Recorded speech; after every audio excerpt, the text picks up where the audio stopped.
Okay, good morning. It is Friday, April 23rd, and it's approximately 9:07. My name is Jill Paul. I'm the Benefits Committee kind of leader here, and I'd like to welcome Ryan McMullen to the Benefits Committee. I think this is his first meeting, and Tony Rosier, our new HR Assistant Director.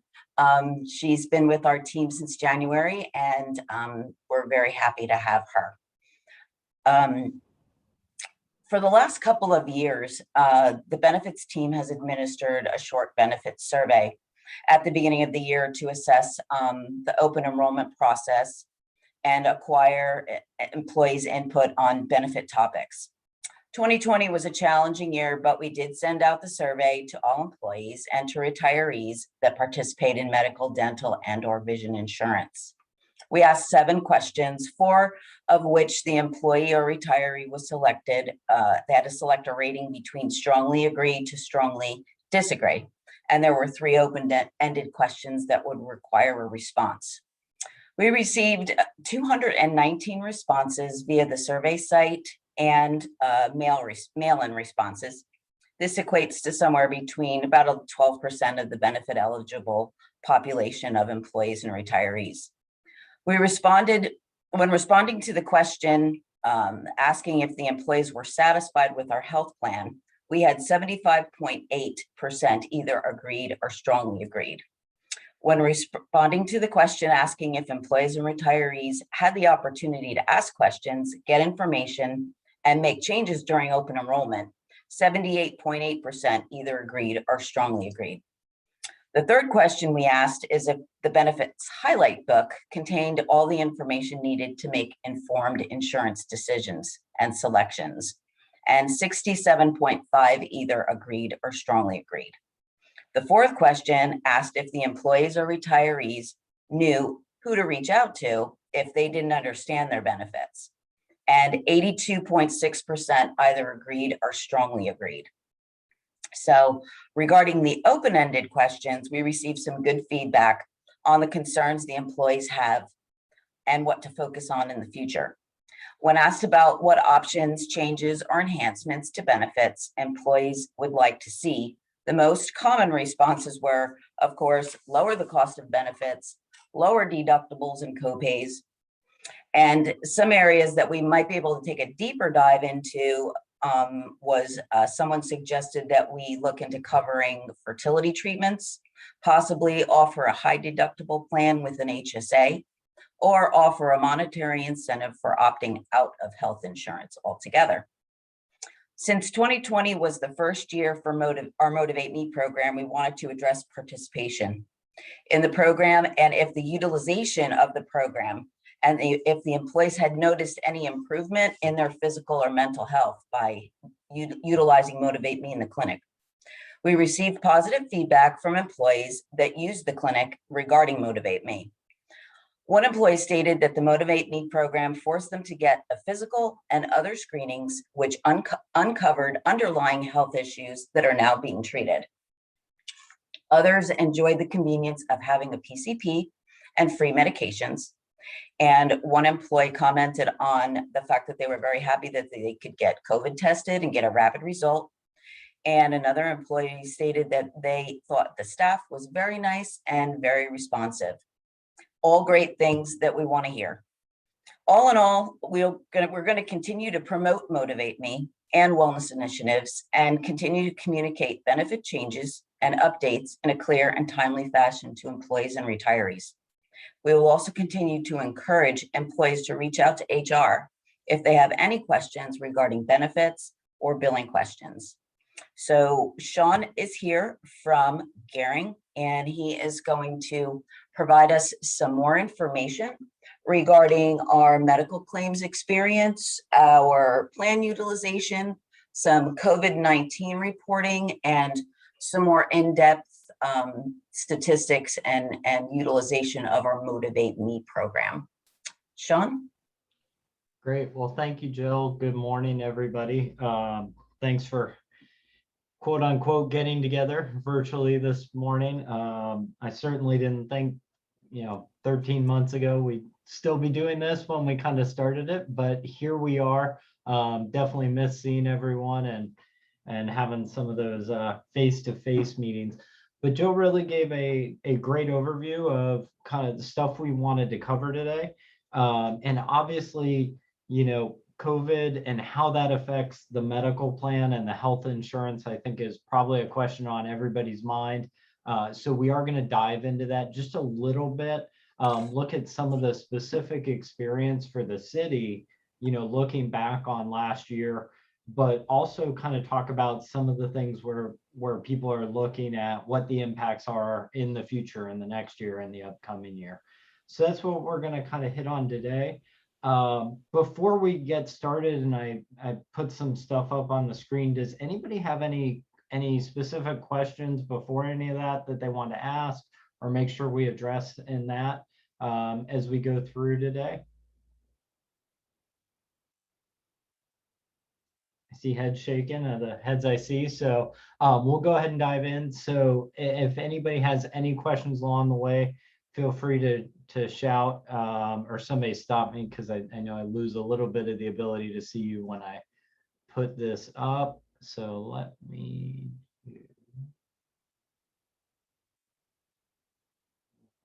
hold on one second.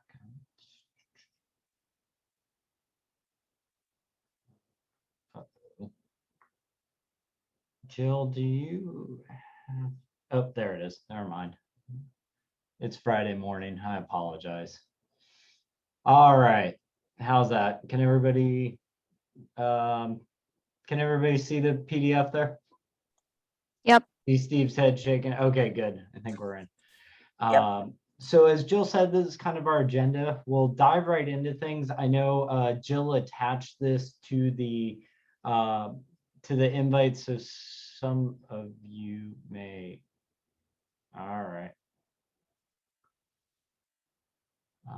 Technical difficulties. Hold on one second, guys. I put the wrong one up. Hold on. Let's try that again. That was the agenda only. Let me put the right document up. There we go. This one has more pages. All right. Share screen. All right. Sorry about that. So let's try this again. What I'd like to do, if anybody printed this out, I'm going to start with page 2, which is all of last plan year. And then we'll go look at the first couple months of the current plan year that we're in.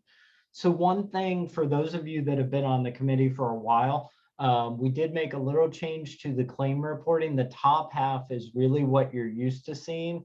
On the bottom half, what we tried to do was create a kind of one-page stop to really give you a lot of the key pieces of information on the plan. Instead of looking through a bunch of reports, we wanted to put it all in one place. So it was there for easy reference. So I know we have a couple people that are new, so I will go kind of look at these columns one by one so everybody understands what they mean, just if anybody's new. So starting off, the city self-insures its medical plan. What that means is that the city pays an administrative fee to a carrier or a third-party administrator, which is Cigna. And then the city pays for claims as they occur. So by claim, we mean if you go to the hospital, the doctor, the pharmacy, there's a cost for that service. After the employee pays any cost share that they're responsible for, the plan pays the rest, the plan being the city in this case. So what we do each year is we look at how much funding we think the city needs for the plan. So taking a look and saying, based on expenses, based on medical inflation, fancy word they use in the insurance industry, I have no idea why, is trend, instead of just saying medical inflation, but that's looking at how is the cost of care increasing on a year-over-year basis. So we come up with that funding level, and what we do is you have your plan with 3 tiers, your single, your one dependent, or your family. And all the employees in each of those tiers, we multiply that out, and that gives us a monthly funding amount. So you'll see over here just total enrollment. You'll see that it goes up and down a little bit. So that's why our funding changes a little bit up and down. Now, the opposite, just for a little insurance 101, of being self-insured is fully insured, which the city was for many years. And fully insured, the insurance company gives you a premium, and then it's kind of winner take all. If claims are more than the premium, they lose money. If claims are less, they make money. So with self-insured, the city really takes over that role. So for the 2020 plan year, we had about $20.8 million of funding for the medical plan. Of that $20.8 million, about $80,000 a month goes to Cigna to administer the plan, to recruit and negotiate with network providers, to maintain the pharmacy formulary, to do all those administrative roles, so that the city doesn't have to contract individually with people to do all those things. And I always think it's good to stop here, because the thing we hear kind of all the time in the industry is, oh, the insurance companies are making so much money. And I'm not debating the fact that insurance companies are profitable or any of those things. But what I think is always really important for employees to understand under a self-funded plan is the bulk of the costs are the claims. So the bulk of those costs, so that, Cigna is not making millions and millions of dollars on the city of Clearwater, just to give you an idea, because what is paid to Cigna to administer your plan on an annual basis last year was about $960,000 out of that almost 21 million. So it's always good to put that in perspective, and keep that in mind. As we look at the next column, we have stop loss or reinsurance. So what that is, for anybody that's new, is we have protection basically at $300,000 on a claim. So the example I always use is a premature baby, right? A premature baby that spends 3 months in the NICU could easily be $1 million claim. So what that means is the city of Clearwater pays the first $300,000 on that claim, and anything after that is paid by the reinsurance company. Now, Cigna offers us reinsurance on our current plan, but you're not necessarily tied to Cigna. You can use a third party if they give a better rate, as we're looking at that. And you'll see, I think it's always important, that coverage actually costs more than even the administration of the plan. And that's because the risks that are out there with some of new drugs, treatments, cancer treatment, it's very easy to have a $300,000, $400,000, $500,000 claim that could hit the city's plan. So that's why that premium costs what it costs. So that costs about 1.4 million for last year. Medical claims, so all those claims that we talked about were 12.7 million. Pharmacy claims were about 4.5 million. We'll talk about pharmacy in a little bit. That's where we're seeing our biggest area of growth across all of our clients. And I'll talk about why in a second. So we add those up, anything up to the stop loss level. And we had 17.2 million in total claims last year. So when we add those claims to the fixed costs, our total plan cost us $19.6 million last year. So we came in under budget, which is great. It's great, obviously, because we don't like to go over budget. It doesn't make finance people or anyone happy. But the other reason that's really important is as we project forward for future years, we always look at the last 12 months of claims experience. So knowing how we're running expenses versus funding is what's used to project for future costs. So if you take a look up here in this reserve account, this is basically funding minus total plan cost here. And we have these totals here. So you'll see any month in red, we had a negative in the plan. And then any month that's black, we had a positive month. So we had surplus in those months. Now I'm going to talk about, as we talk about COVID, a little bit more. But I do want you to just look here at April and May in total claims.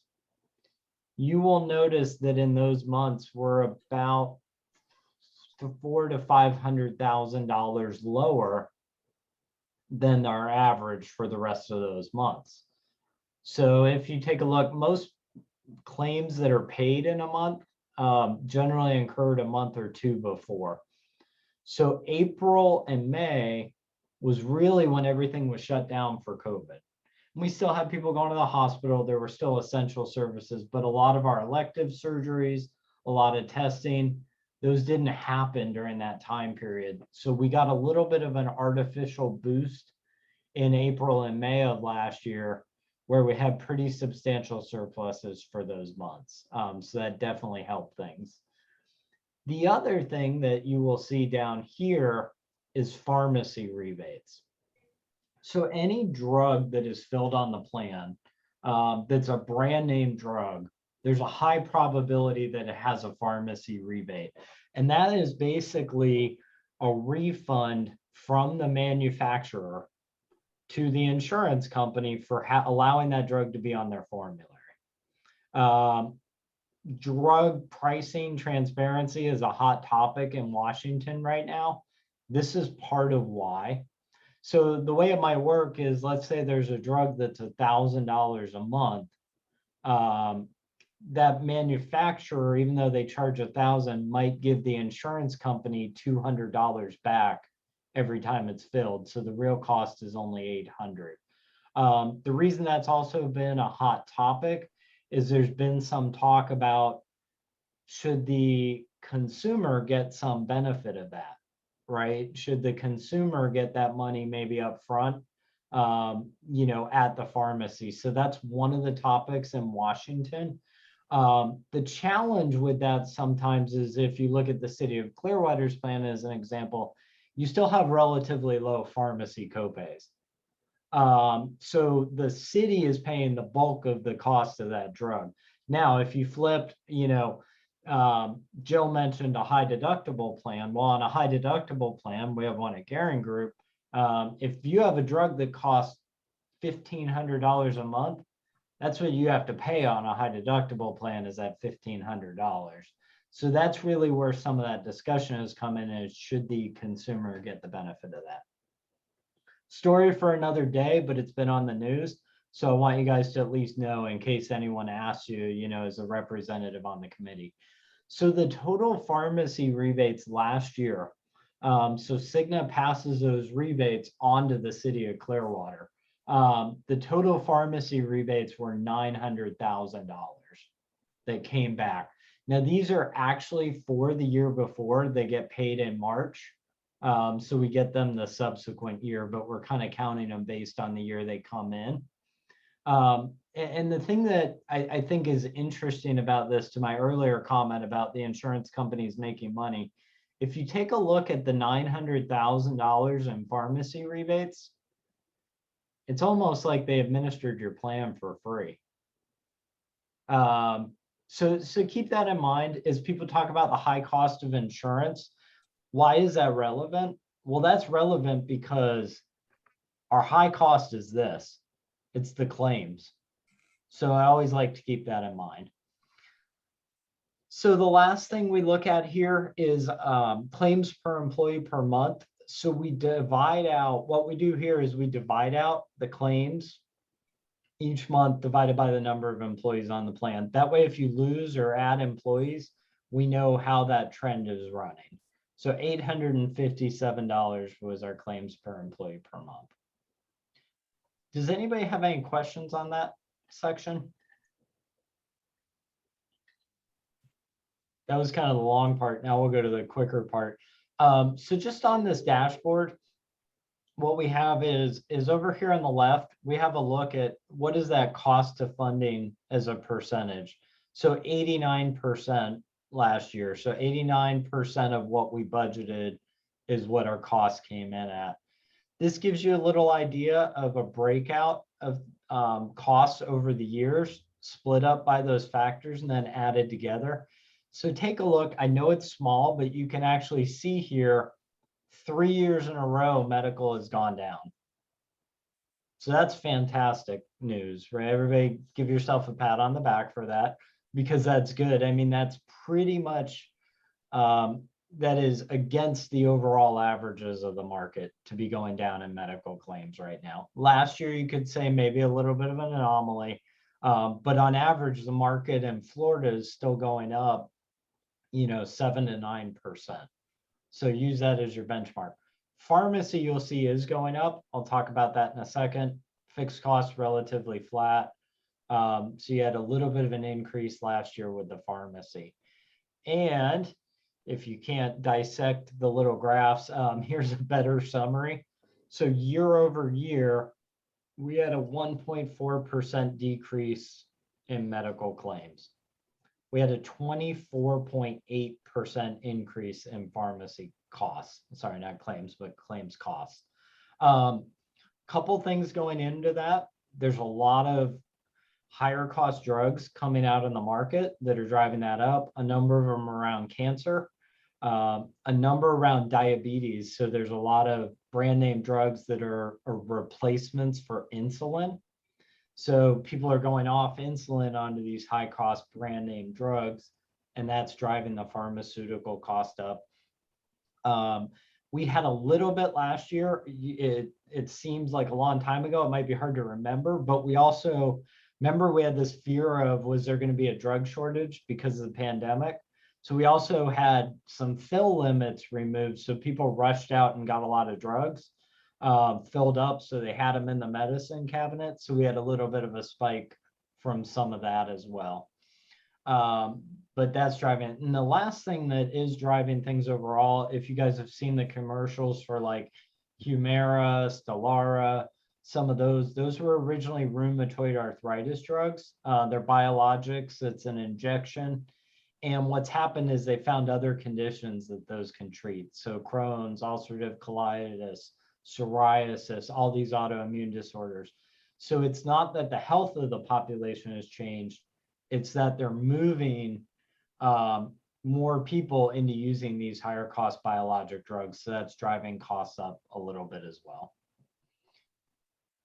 Down here on the left, we just have a graph of these numbers. And what I think is really great about this is you see the April and May drop. What's always interesting too, for the city of Clearwater, January is always a pretty low month. We'll see that when we look at this year as well. And then what we have here is we just have a tracker of individuals that had more than $100,000 in claims. So you had 27 people last year, which is 1.1% of the population. And that 1.1% drove 28% of the overall spend. Just give me an idea.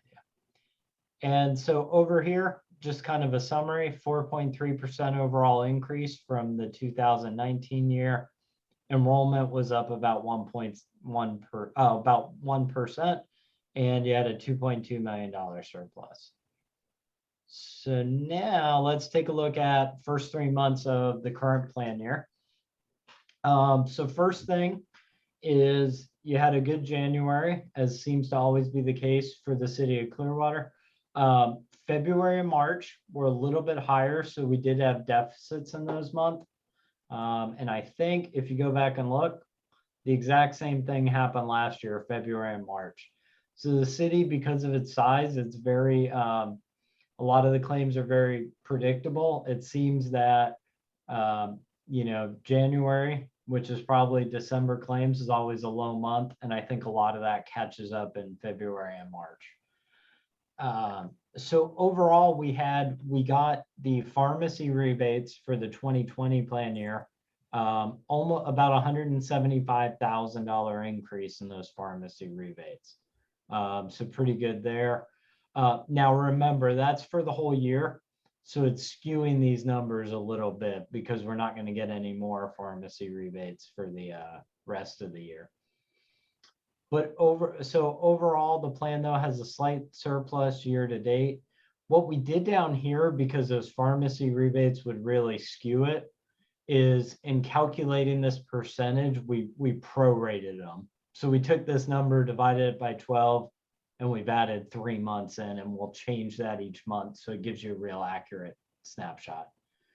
But overall, our medical trend, we're up about 5.8% on medical and 4.4% on pharmacy. But remember, pharmacy had jumped a lot last year, so we're at a higher point. And then going in here, you'll see those claims per employee per month. Our high cost claimants, we have 4 so far. And here's kind of our summary. So using this a little bit to talk about COVID, what I wanted to kind of talk about, actually, before I do that, does anybody have any overall kind of questions on the claims experience? John, Mike had a question. How you doing this morning, Sean? Good morning. How you doing? I'm doing good. I may have missed it. Maybe you did state it. What do you attribute the decline to the medical claims with? Jessica, could you maybe repeat that? I think you're closer to the mic, just so I What do you attribute the decline of medical claims with? Yes. as far as overall last year? Yes. Yeah, so a couple things. We've seen overall better just health outcomes for the city in some of that regard. So that's a part of it. And then candidly, this drop in here with COVID in these 2 months is a little bit responsible for it, you know, that reduction. But overall, you've actually had, compared to a couple of years ago, even though we're facing increasing costs, we haven't had as much impact from the high claims like last year and even the year before a little bit compared to when we go back 5 or 6 years ago. Okay, thanks. Thank you. So anybody else? Steve, you got a question? Yes, and maybe you're about to answer this, I'm not sure, but how much of these costs from the last year are related to COVID as far as the increased costs? And is there any reimbursement on a federal level for costs associated with COVID? Yeah, so great question, Steve. I do have some slides with that. So I'll get to that in 1 second. So Steve makes up a great point though, which we'll talk about. So we did have some reduced costs because people weren't getting care because of COVID. But on the flip side, we had some increased costs because people had COVID that we never had in years before. So we're going to look at both of those items. And what I want to use to segue into that maybe is to take a look at these 2 months of April and May where we dropped off so much last year. So what the industry, and I'll just be candid, I mean, they're struggling with in a lot of ways, is a lot of entities went down like this in Florida. The more rural the entity, as we've looked, the less they dropped, right? The less doctor's office closed, you know, along those lines. We even see some things where you can tell, you know, if a county is more red or blue in the political spectrum, you know, you see more shutdowns one way or another. So there's a lot of interesting things going on. But what, taking all that aside, what the underwriters and the actuaries are really struggling with is they're trying to look at months like this, and then they're trying to look at every month after and say, okay, we know people miss stuff in this time period, right, that we have over here. So has it come back? That's kind of the question they're asking, right? So if Sean put off a colon cancer screening in April, did Sean go back and get it in June when everything opened up? Did he do it in November? Or did he just put it off and he hasn't got it? Which is a whole nother concern, because I was at an entity the other day, and this had happened with someone with a mammogram. They were supposed to have their mammogram last March. Facility shut down. They just didn't go back in. They went this March, and now they found a stage 3 cancer that they probably would have found stage 1 last year. So that obviously costs more. There's concerns with that, but more importantly, that person's prognosis is a lot worse as a result of that. So they're looking at all those things saying, has everybody gone back and got those services they missed? Have 95% of them, or is it 50%? And then they're also looking and saying, well, some of those diagnoses that didn't happen, how much are they going to cost if we catch them a year down the road? So that's what everybody's looking at and struggling with. And I'll add one more thing. We have some groups that renew in like March or April. And like on a fully insured basis, the insurance companies have added 6 to 8% to their rates to account for that. Now, the good thing for the city of Clearwater is we tend to bring numbers back to you guys in June generally. So by then, these months will be out of our projection. So we're going to have a much more accurate snapshot for the city that will help us do those projections and looking at that, because these months will kind of be gone out of the projection. Some entities don't have the benefit of that, and they had to renew, and they're a little bit potentially going to pay the price because underwriters and actuaries are going to guess on the high side, right? They're going to pad it in their favor. They'd rather have more money than less left at the end of the year. So that's real high level. So now, this is just a graph of the claims per employee per month. Let me do this. I'm going to jump around and then I'll go back and look at the overall, since the question has come up. Let's just keep rolling with COVID, and then we'll turn things around. So we just did our annual review with Cigna, where they look at the plan on a lot of different details and metrics. And what they did is they put together a report on COVID and specifically the impact on the city's plan. So just to give you guys some snapshots of some of the things they looked at. So last year, and obviously this really started March, right? We had 779 individuals tested through the medical plan. So I want to give that one caveat in that, early on, especially, there were like some pop-up testing sites that were maybe run by the county or the state health department. If you went there, they probably didn't ask you for insurance, so that wouldn't have been captured in these numbers. So I want to give that disclaimer. So of that, you had 129 people diagnosed positively.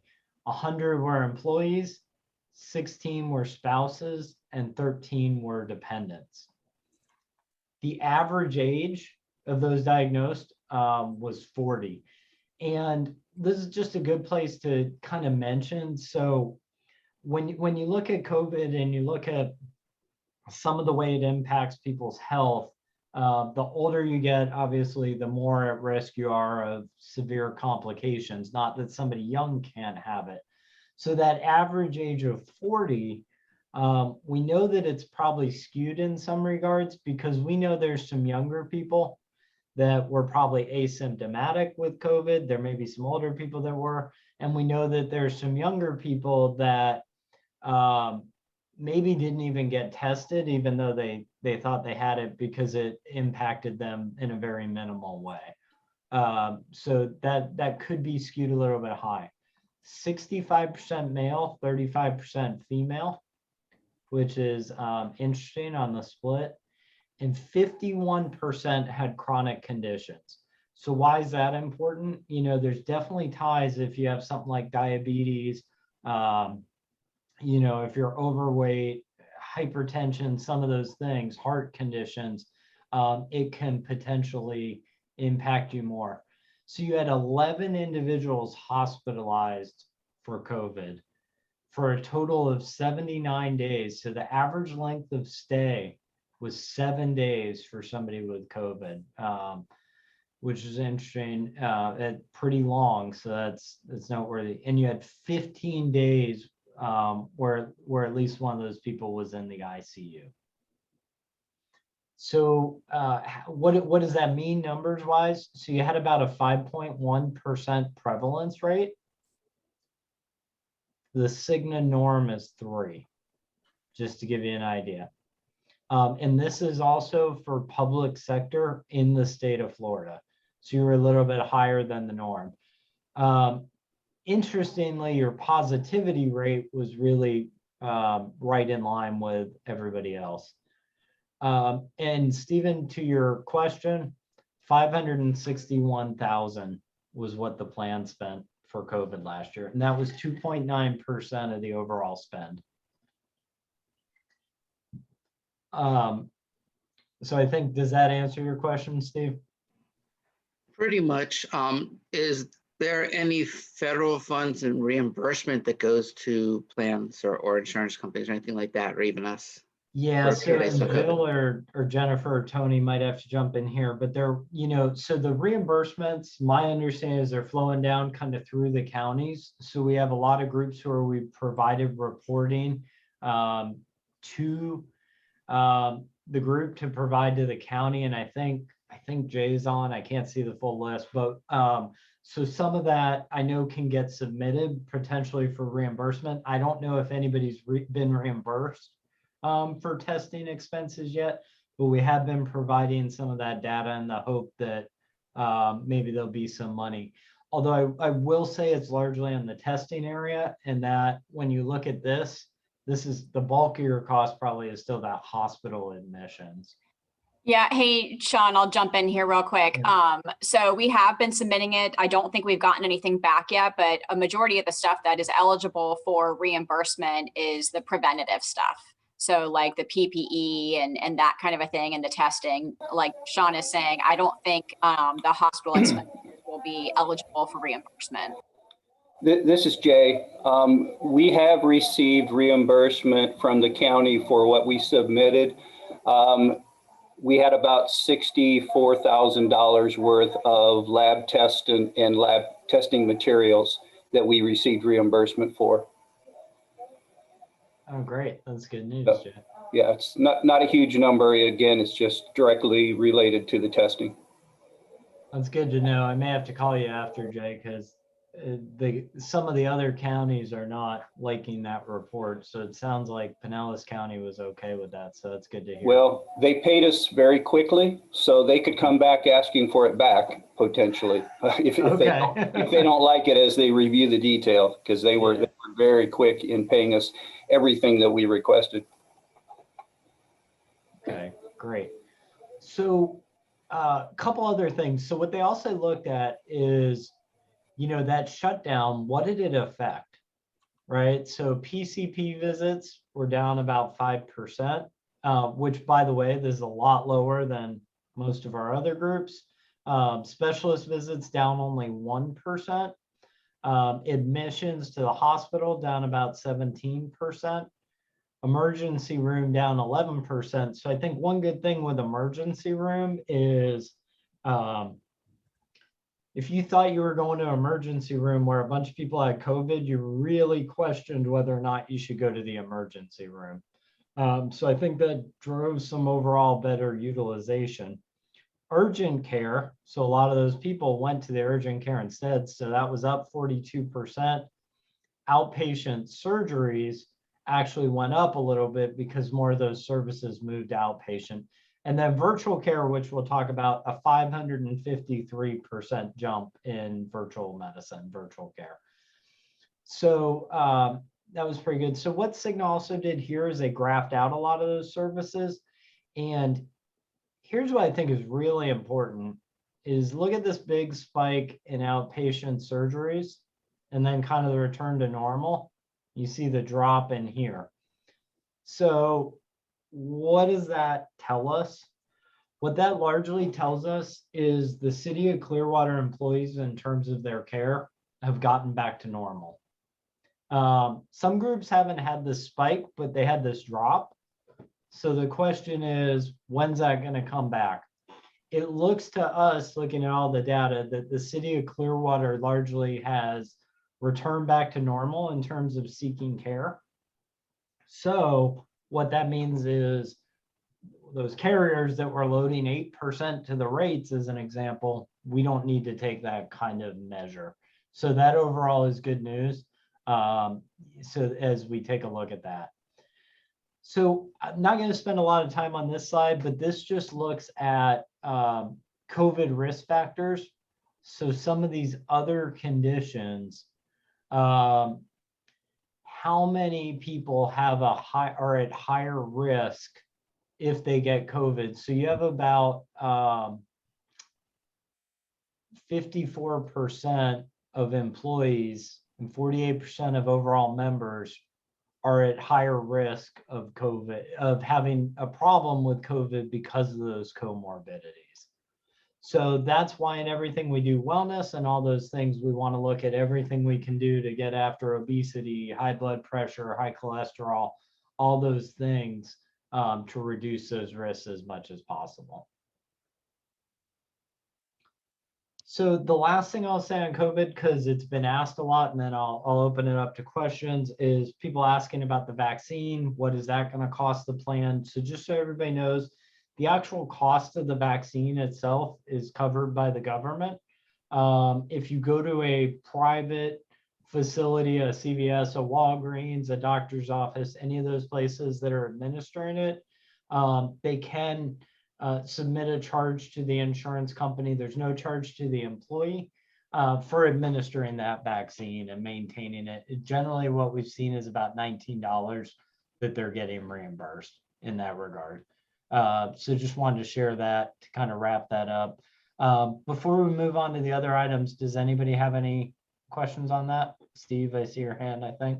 Yeah, Speaking of that, do they have to give their insurance information to like CVS or so, because it is covered by the government? Because if they get reimbursed from our insurance as opposed to federal government, it comes out of our fund. Is that correct? So what they're getting reimbursed for is just the staff time, essentially.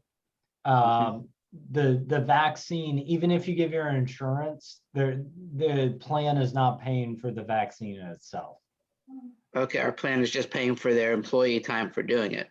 Correct, and they obviously have to invest in, storage devices to maintain the vaccine, stuff like that. So that, and the federal government doesn't pay for the employee time; they only pay for the vaccine itself. Is that correct? No. Now, what I will say is there's a number of sites that are being federally funded, so they won't ask for your insurance. Okay. So those. So the answer, so kind of, if the question is, are we paying for vaccines to be administered? Sometimes is ultimately the answer. It depends on where they go. Okay.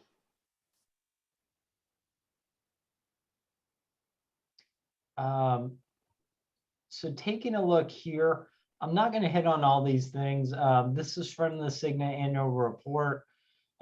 Just looks at some of the trends. They look at numbers on a little bit different basis. They look on the incurred date, so the date it incurred. We use the paid date because the incurred date stuff can come in after the fact. But just a couple hits, highlights here to hit on. Top 3 diagnostic categories is circulatory or heart, musculoskeletal, and neoplasms is cancers. So to the question Mike had earlier, kind of what's driving the increases or what's driving the trend. So you had a 7% reduction in catastrophic claims. So those high cost claims over 50,000, you had a 7% reduction. That's one of the big drivers. All the other claims were down about 2.6% on the incurred basis. So again, those numbers aren't going to match up 100%. And then look at this specialty pharmacy. So those high cost drugs, 42% overall increase. So pharmacy is a big part of the driver. Just remember though, the spend isn't 1-to-1. Pharmacy is a much lower spend than medical. Proportionally, you could see that on those claims reports. And over here, just a couple things. Generic dispensing rate, 88%. So 88% of our drugs that are being dispensed are generics. And here's our top 3 drug classes. Anti-inflammatory disease modifiers, that's going to be those biologics I talked about. Hypoglycemics is going to be your diabetes drugs. And asthma drugs is rounding out at the top 3. So that just gives you an idea. So there's 3 pharmacy. So if you take out the top 3 pharmacy claimants, our pharmacy trend was only 1%. So you had 3 individuals on high cost drugs. The total spend was about 3.1 million. Just to give you an idea. Hey, Sean, Yes. is there any correlation between this increased pharmaceutical costs with our early screening test, this increase of people going in and getting all of their blood work done, their tests done? For people who are participating in Motivate Me, we're identifying diseases earlier or not? So potentially, and I think a good example would be the the comment that Jill made from the survey where somebody said they went in because of Motivate Me and they found something. So I think that's definitely a potential, but overall, as far as these specialty drivers, I would say those individuals that probably didn't come from a routine screening. That's probably something that's been ongoing for a while. Right. I think the one area that I would say, so if you look at things you would generally find like high cholesterol, those drugs are relatively low cost. Of all the things that you would look at with that, if somebody found a cancer from that, definitely that could drive it. The other thing would be if you had somebody that didn't know they were diabetic and maybe they got on one of those. But still, generally, I think there would be a buildup because generally you wouldn't start somebody on the high cost drug. They generally start them on a generic and make their way through and say none of these are working. Right. I think that could potentially happen, but it could take a little bit of time. Now, the flip side of that, though, is going to be, does that help us avoid $100,000 hospitalization because somebody didn't know, and then they end up in the hospital, and they're told their blood sugars are so off that happens. So that's part of the way you would want to look at that, is the flip side of that.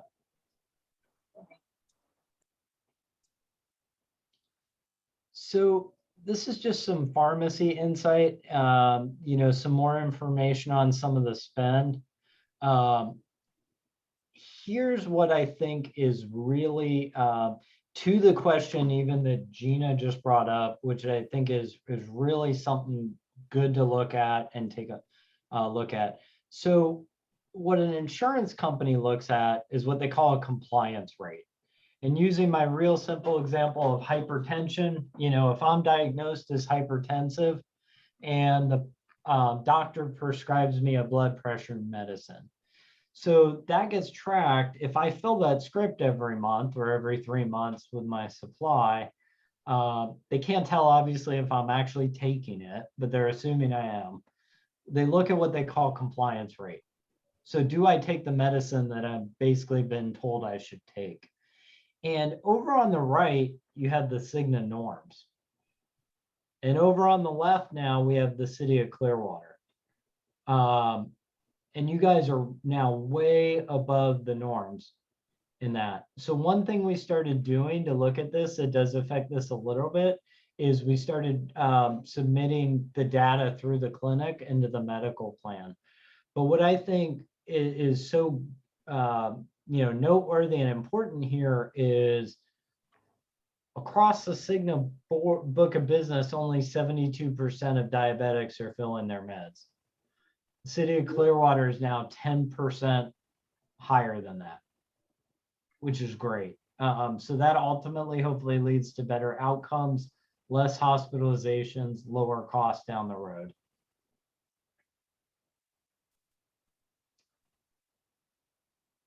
And then the next one I want to talk about, and then, if anybody has any questions, stop me. I can only see a couple of you presenting, was looking at virtual care, and you guys saw the growth on that slide. So we've had MD Live and Amwell, which are Cigna's telehealth providers. It's only MD Live going forward. You had 301 visits. But look at this. So this, if we had looked the year before, so Cigna providers. So what this means, and like my provider did it, is, Sean had a visit with his own doctor over telemedicine instead of in person. 737 visits. And with behavioral health virtual visits, 985.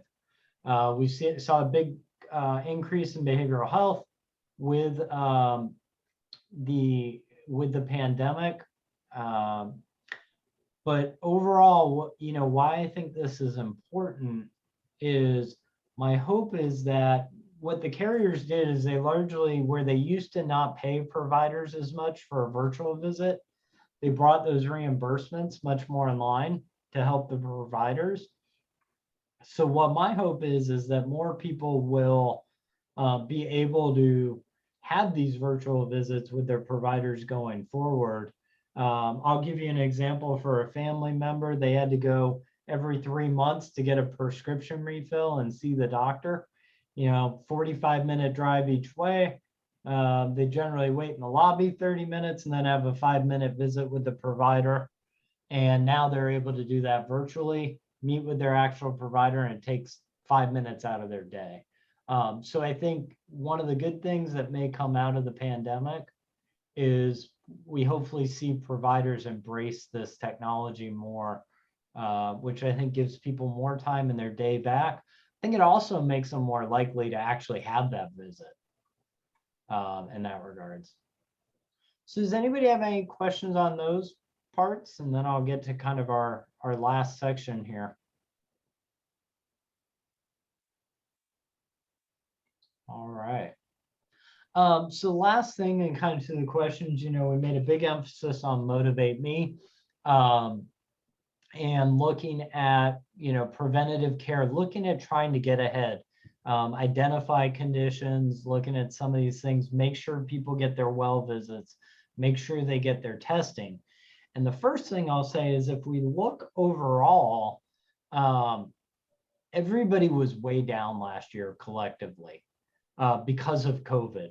A lot of things were down. In the city of Clearwater, so we did include clinic data. So we started reporting that data because of Motivate Me. So there's a little bit of a boost because of that, which I'll hit on with these slides. But it's really important to compare to the norm, because the norm is Cigna public sector book of business in the state of Florida. So this is your peers and counterparts that have Cigna. So looking overall, preventative care is a total preventive percentage of spend, 1.4%. This is one where it's not a problem to be below the norm because we're talking about dollar amounts. So let's look at some of these completion rates. So the first one is pediatric. And remember, pediatric, these really aren't going to be driven much by the clinic because we're not doing those, child exams in there. The city jumped up 5%, 78% on pediatric screening rates. You're above the norm of Cigna by 11%, which is great. For adult overall well visit rates, 42%. The Cigna norm is 32%. So we got a 10% over the Cigna norm. 20% jump year over year, but part of that is because the clinic wasn't in the prior year. So that's why I'm using the norm is really a guide. And then take a look down here, preventative care utilization, all services. So employee, we're above the Cigna norm by 7%. Spouses were above the Cigna norm by 12%. Dependents, 69 versus 53%. So the employees, and I think Motivate Me is a big part of this because it put everybody on their radar. The preventative care utilization is fantastic because that's going to drive lower costs down the road. Now, to Gina's point, we could have a few people that because of this, we find a condition and maybe they have a higher cost claim to start, but it still might potentially be a better outcome than had it been another 3 years when we find it. And then well visit completion rates. Look at where we are in regards to the Cigna norm. It's just great data to see that the city is embracing that. And I think a big part of that is Motivate Me. So looking at Motivate Me, overall, just some of the data here, and we'll look about 113,000 awarded through Motivate Me. That's 38% of the overall incentives available for an average of $142 earned per individual on the incentive. So of that kind of breakout, you had 800 that earned eligible incentives. You had 1,300 that did not. Average age of those doing it, 48.8, 43.3 of the individuals that didn't. So what that tells us is that our younger employees aren't jumping as much to get involved with Motivate Me and do that. So overall, I think fantastic results. This is kind of a layout of how it went month to month with everybody earning those incentives going on. So here you had 1,000 incentives for preventative care, 350 for health analysis, 76 did health coaching, 798 did that screening, which is obviously your gatekeeper, and then you had 2 that earned the maternity. So the Cigna Motivate Me maternity program is part of everybody's plan.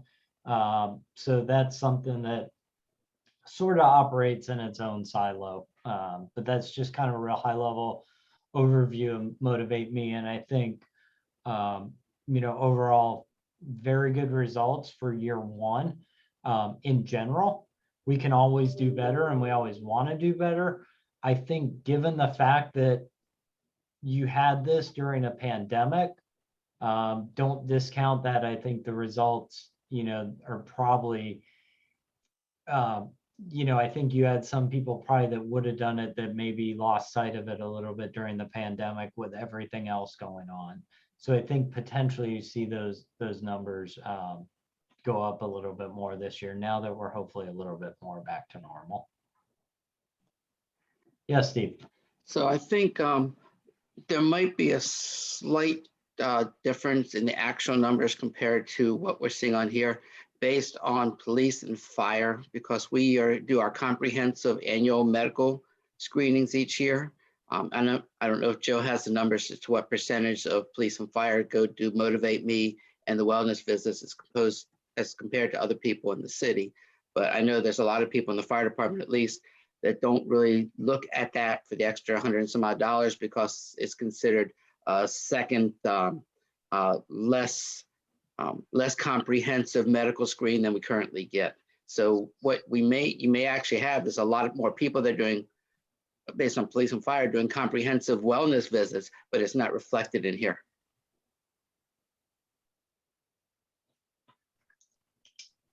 Thanks for that, Stephen. I'll see what we can. Yeah, and Steve, when I was, I had some conversations with the union about this as well. And one of the things that I think would be helpful so that we could get some additional participation from, both police and fire is, and I think it would be beneficial to them as well, is if they actually brought that report to their doctor.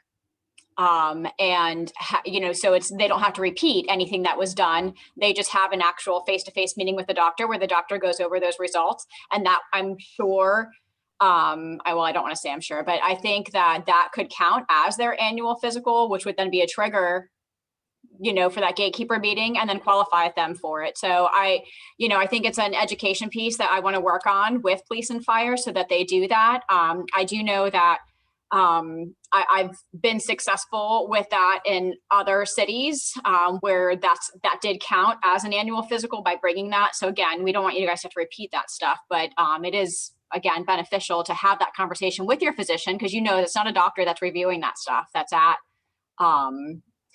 life scan. So it's just an extra layer of protection for you all. And then making sure that you are having that without having to repeat it. So yes, an extra step, but not an overly invasive one. Then I think we could get some additional utilization. So thank you for bringing that up because it's one of the things I wanted to talk to Sean and, Robin, our clinic director about to see if that's something that we could kind of incorporate and push, so that we can get you guys to participate more. That's one thing that we had looked at in the past, and we complained about in the past for that second meeting, and they said you absolutely have to have this gatekeeper evaluation before you can even get into this. One of the other problems is there are still a lot of people that don't use the city's clinic that are using these using other evaluations, and it's still required to use the city's clinic for the gatekeeper as opposed to your regular doctor evaluating it. But you don't have to use the clinic as the gatekeeper. Well, that's something new because we were always understood that you had to go through the city's the city's clinic in order to do the gatekeeper process. We've never ever heard that you can use your own doctor as your gatekeeper. Am I right, Joe? Yeah. Sean, you want to jump in, but you're allowed to. It's all about coding because a lot of the stuff that's done is not done through our clinic at all whatsoever. Majority of the stuff isn't. We prefer you obviously to go to the clinic because there's a lot, the plan has a significant savings if you do that, but there's not a requirement. Yeah, and I think, what I'm thinking, Jennifer, is maybe, let me answer that question. Yes, Steve. So if somebody has a preventative exam at their doctor, that's going to trigger the code, which will ultimately get them the credit for that. So what I'm thinking out loud, I can talk with Jill, Tony, and Jennifer after, is maybe what would help maybe we should do like a 1-page flyer for police and fire that kind of explains that since you had this life scan, here's what you need to do, and you can still get the Motivate Me credit. And then we can definitely have that conversation with the clinic just to make sure they understand the expectation there. But I think, would that help, Steve, like a flyer that, even we can print them off, you guys could put them up in the station or whatever, just to make sure people know that's available. That would probably help, but even beyond that, to let all the city employees know that they don't have to go through the city's clinic to do their initial gatekeeper evaluation, as long as it's a preventative done through their regular doctor. That's, again, we are on the impression that they had to go specifically through the city's clinic to get that gatekeeper evaluation, and then some information on how it needs to be coded to trigger this. Yeah, and so the one thing I'll tell you, Steve, why obviously, of course, the clinic's a benefit for the city financially and all that is, if you go to an individual doctor, and there's liability reasons and all this, right? You can't dictate to the doctor how they code that visit. Where the clinic, even if they find something else, right? A regular doctor is going to mark that other code down because they need to document that they did it and they want to get paid for it. And they probably get paid more than a preventive. So as much as we like it, nobody can go into the doctor and say, yes, I had this, da, da, da, da. But it will trigger. So let us work with the team and we'll see what we can come up with. I think, even a flyer to share with you guys to reinforce that. And Sean, I just wanted to add one thing. Yep. For the gatekeeper, Steve, employees can go on My Cigna to get the form that's needed to be filled out by the doctor. And the employee health center, when you go to the employee health center, they already have that form printed out. But any employee on our plan can print out that form and bring it to any doctor, and that's the gatekeeper. So what something that we may want to consider, and I'll speak to Jill, is maybe printing out, because it's a one-page form, and having that at some of the fire stations and the police stations, so employees can bring that to their own personal doctor when they review their results. And then that is that gatekeeper. Jessica, that's perfect. That would be great. And then I can share that with everybody. Yeah, your communication of that, Steve, that's the beauty of these committees, is that, they get to hear it, from you guys, and that, we're dispelling these rumors, and, because we want the employees to use this program, that's why it's there. It's not meant to be a carrot that they can never touch. So, I appreciate the conversation very much, and hope that you will bring that back, because there's still time. You know what I mean? Like we still got, through October. So go, like get this stuff done, and you guys, collect that money, because as you can see with our claim stuff, the prevention is key. And, that's the whole reason we do the Motivate Me, is to make sure that we're catching things, or doing our best to catch things early, and that our employees are healthy. So, and then hopefully the plan gets to reap the benefits from that, but it's a way to take care of our employees. So thank you. Oh, you're welcome. I'll be bringing it back very quickly.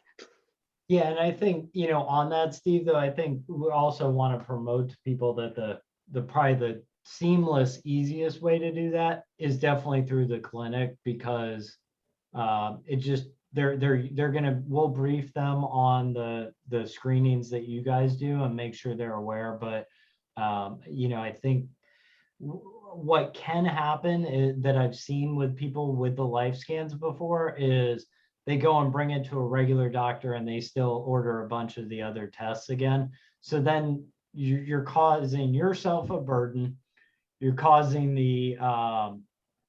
you're causing extra costs to the city, because now they're paying for the life scan and on the medical plan. So we can take a look at that, and we'll look at some ideas for some flyers and some good ways to word that maybe you guys can spread around. If I can add, this is Ryan McMullen, representing PD. I completely agree with Steve. So if we could get some flyers or something like we're talking about, and if you guys ever need any assistance with that, just go ahead and let me know.